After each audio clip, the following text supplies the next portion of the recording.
My name is Jasmine Kaur, and I'm a senior at Haggerty High School. Today, I, alongside my peers, advocate for the revisions of the current Seminole County dress code policy. Just a few months ago, on my way to anatomy class, I was pulled aside by a school administrator under the concern that my stomach might show when I walk.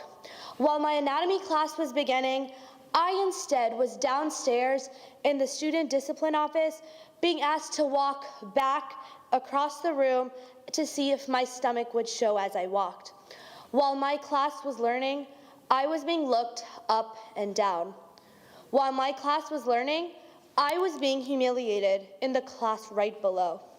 While my class was learning, school administrators were effectively telling me that my body was of greater importance than my intellectual contributions to my class. I did not see a single male-identifying student in the discipline office being dress-coded, and I believe it would be a very rare day that happens. I have the right to equitable access to education, and the current SCPS dress code is denying that.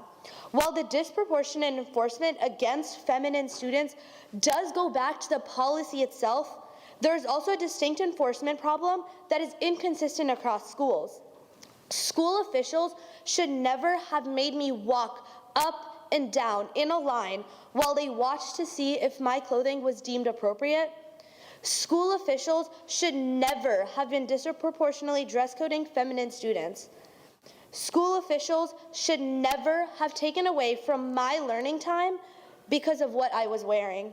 So as a student, I am here to ask the school board today, what are you going to do to address the issue of discriminatory enforcement of the dress code?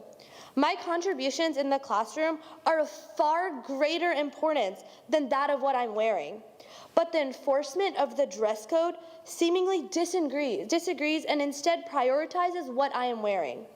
Today, I ask you all to act on behalf of the feminine students and the students of color who are being discriminated against, humiliated, and subjected because of what we wear, when all we want to do is learn.